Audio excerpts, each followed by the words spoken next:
Okay, so we are going to look at our year at a glance. What did we learn this year? Now, the first thing we talked about was how we need to be okay with asking questions. A saying that I use a lot is healthy people ask. And if you have a wonder about something, ask the people around you, ask the people involved. And I want to encourage students and mentors and adults, keep asking until you're satisfied. And in that, allow yourself the time to process, because being a critical thinker is key. It's key to success in life, to be able to think through things and keep asking questions until you're satisfied with what you come up with. So our first month, we talked about asking questions. Next slide, please. So then we went on, we talked about what's called the behavior train. And sometimes I use it in the context of the car you drive, your life, your journey. And my question is, who's driving your car? And we put in this idea of do you want to crash or do you want to arrive at your destination? And of course, we want to arrive at our destination. And what this means is that we have to be careful about allowing our feelings and our emotions to drive our actions. And so here in the points, it says feelings and emotions are an important part of who we are, but we cannot let them control us. Give yourself time to process before making decisions, before reacting. Allow yourself some time to process, why am I feeling this way? Does it even, warrant a response from me? Can I just let it go and move on? Because we don't want to allow the things out of our control to derail us. And so give yourself time to process before making decisions, and also go to trusted, wise counsel. And the theme through this PowerPoint, you'll see I put a little owl on each one because of that symbol of wisdom. We need to live our lives and really do our best to walk in wisdom. And as we're growing, we don't have all the wisdom, but God has put people in our lives that have wisdom. And so going to people who are wise counsel, I don't typically recommend your peers because their brains generally are developing at similar levels to yours. So I would recommend having some safe, trusted adults in your life that you can go to for wise counsel. So be careful of who's driving your car. Is it your emotions and your feelings, or are you giving yourself time to process, to think critically before you make your decisions? Next slide, please. Then we went into the things that how we communicate our feelings to others. And so our vocabulary is helpful. When you're frustrated, if all that can come out of your mouth are explicits and just words that cause major reactions in other people, then you probably won't be heard in the way that you need to be heard. So on this month, we talked about some vocabulary words, some feeling words to help us actually clearly express what we're feeling so that we can resolve the issues. So find words that help you to express your feelings. Think through how you can share and express your feelings in a meaningful way, not just in an explosive way that causes more damage, but actually in a meaningful way so that there's resolution. And always be thinking, what's the goal here? Is the goal just to smatter someone with as many ugly words as I can to let them know how I'm feeling? Or is the goal to resolve this and to move forward? What do you want to get out of this conversation? Next slide, please. So then we went in the following month to resolving conflicts. And we talked over the next 2 months, we talked about this technique of sharing how we're feeling and the other person being ready to just not react, not respond, but to actually listen. And then when the person who's talking finishes, then the listener would paraphrase and share back, what I hear you saying is this. And just to have this speaker listener technique of being able to be fully heard and then the person you're talking to, not just parrot back word for word, but paraphrase it in their own words so that you are satisfied. Yes, you understand what I'm saying, or no, you didn't get it. I didn't mean for it to come across that way, so that you can move through the conversation and resolve the conflict. Now, in this, it's so important that we keep our hearts pure and we keep our hearts humble so that we can own what is ours to own and apologize. Even if we didn't mean it, just because you didn't intend for something to hurt someone, if it hurt them, then to be able to say, I'm sorry that came across that way, or I'm really sorry you feel that way, and move forward with that. Own what you can own. Don't say sorry for something that really has nothing to do with you, but own what you can own so that you can resolve the conflict. Next slide, please. As you're in these conflict resolutions, we talked about watching for these 4 red flags. One is the escalation in the conversation. Are your feelings becoming more intense? Are voices getting higher and stronger and louder? Is the conflict growing? That escalation is a red flag to, hey, you know what? Let's just take a pause. Let's take a walk, take a breath, and come back to this at a decided time. The next red flag to watch for when resolving conflict is invalidation. When someone says that it didn't, that's not really what happened, or that they have to bring an insult to make you feel like your opinion doesn't matter. We shouldn't do that. But if someone's doing that to us, that's a red flag that they're not really interested in resolving the conflict. They just want you to feel small and back away from the conflict. And so this is a red flag of, we just need to take some time, collect our thoughts before we come back together, because your feelings are valid, my feelings are valid, but let's bring it together to resolve this. The third red flag is withdrawal. If you notice someone is just agreeing with you because they want to end the conversation, that's a warning to you that you're maybe coming across too forceful and you're not coming across like you want to have a true conversation. Or if you're feeling that you just have to say, yep, I agree, and you're just withdrawing, then that's a red flag that the true resolution of the conflict isn't going to happen.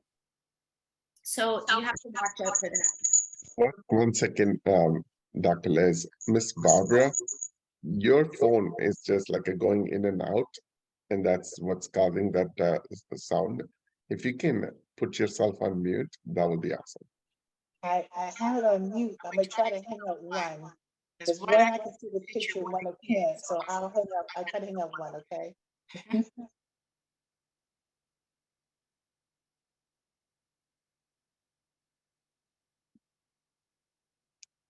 Cyril, you're on mute. I was saying like we have 2 Barbaras. It's like Samuel, 1 Samuel and 2 Samuel. We have 1 Corinthians and 2 Corinthians. Yep. So Do you know, I made this Silo-Ramatra, I made that mistake the other day. I was looking up a scripture verse. I'm like, that doesn't make sense at all. And then I realized it was a first and second book difference. So yes, we have to watch out for whether it's first Barbara or second Barbara. both of you are on. So that's why it's causing that sound, Miss Barbara.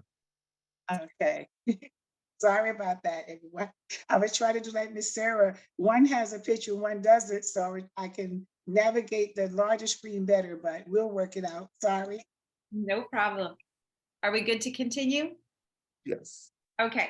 So this month we were talking about just watching for the red flags when we're trying to resolve conflicts: escalation, invalidation, withdrawal, pulling back, or negative interpretations. And that's when we draw conclusions on behalf of other people of, oh, so what you're saying is this. You know, when someone gives a compliment like, you look so pretty today, they are not saying that you look ugly every other day. They are just saying you look pretty today. And so our culture is very quick to have negative interpretations of that. And so we need to guard ourselves, especially when our hearts are open and we're trying to resolve a conflict, to not jump to what someone is not saying.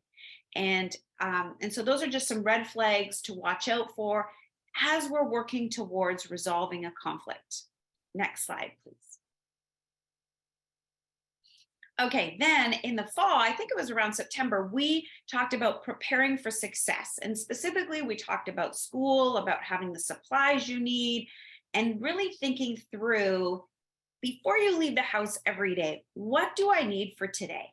And I have 3 sons, 2 teenagers, and regularly they are out the door and they have forgotten something that they need for success in the school day or success in the day. And whether it's keys for the car, they won't get that far, whether it's the wallet, the phone, the school books, their lunch, whatever it might be. But to take a moment and think through, what is everything I need for today? Do I have that? And that prepares us for success in our days, to wake up a little earlier so we can sit and have our coffee, have our breakfast, and think through, what is it I need for success today? And what supplies do I need? What do I need to schedule or organize?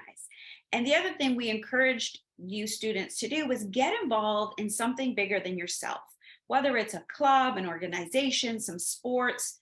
Be involved in something greater than yourself. And that helps to just add to the greatness of your life and add to your education, add to the training for your life. So preparing for success, even for adults, this is something we need to constantly be mindful of.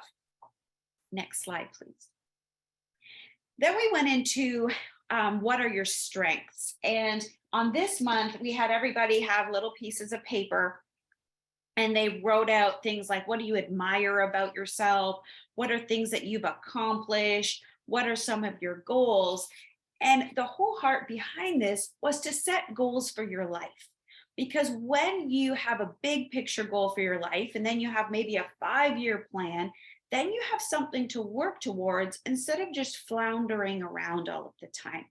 We need purpose. And so we need to know the direction in which we are driving so that we're not just driving in circles. So we need to set some goals, short-term goals and long-term goals. And even if they shift and change, we still should always be moving towards something. Next slide, please.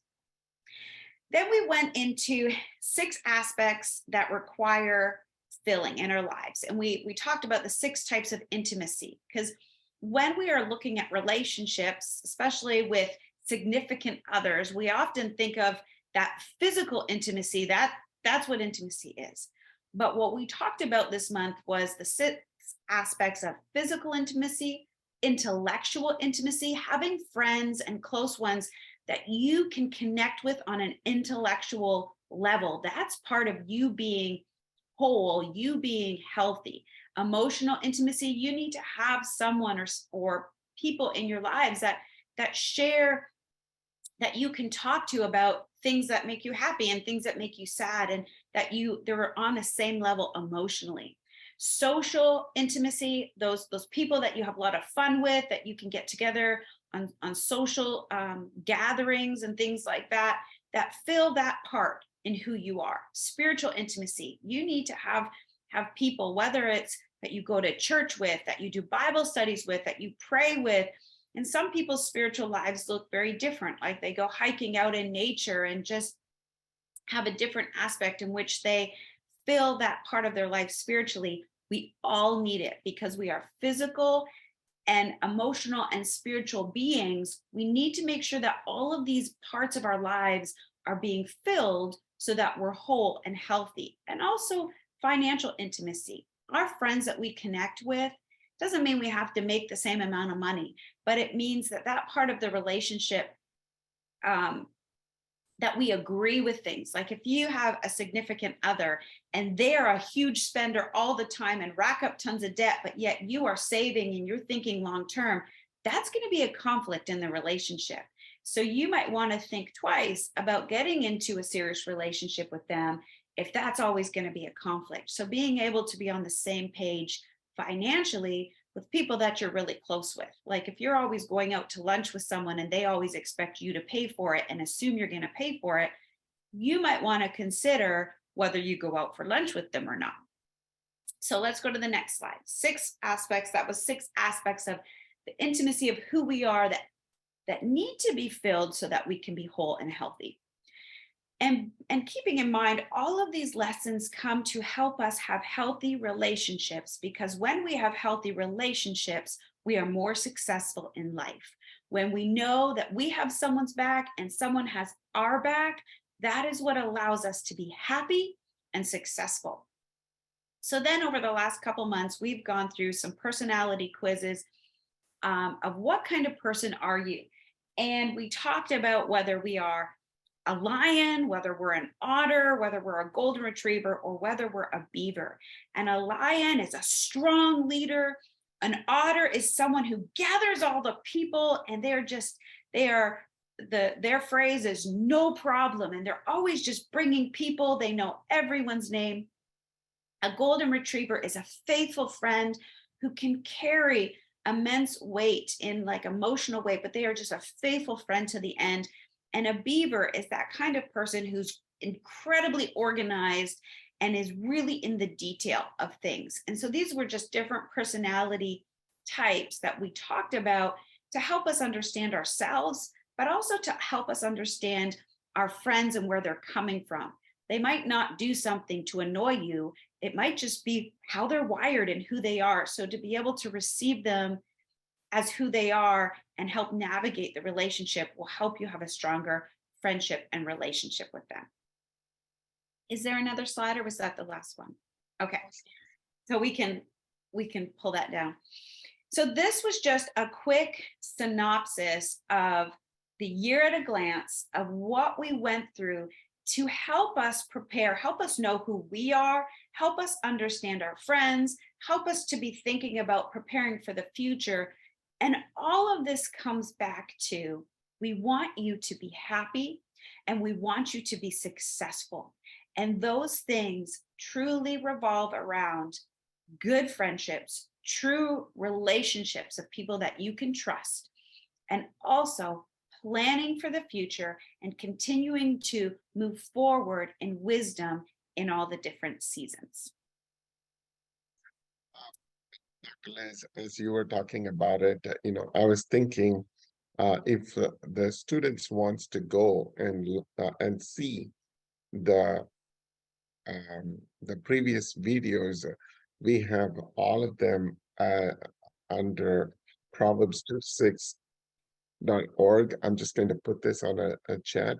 So if you are new and you're coming in for the first time, this is where you can go. youtube.com/proverbs226_media.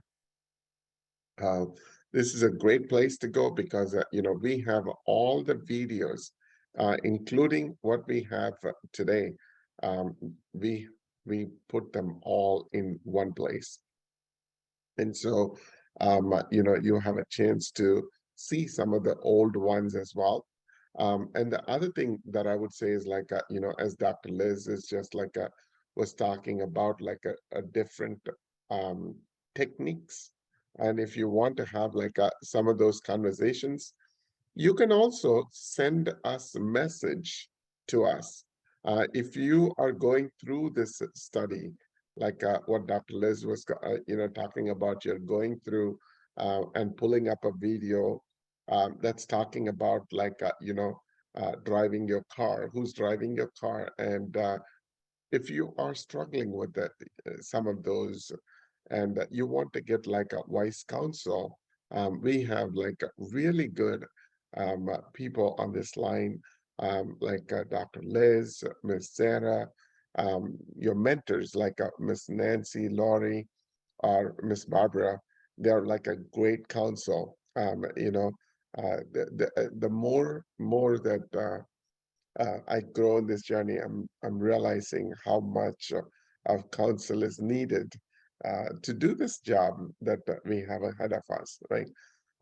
So that one, as well as if you have any questions for Dr. Liz, maybe what we will do, Dr. Liz, is like we will create Dr. Liz at proverbs226.org so the students can send your questions to Dr. Liz. And any of these topics, feel free to reach out to us and we'll be more than happy to answer.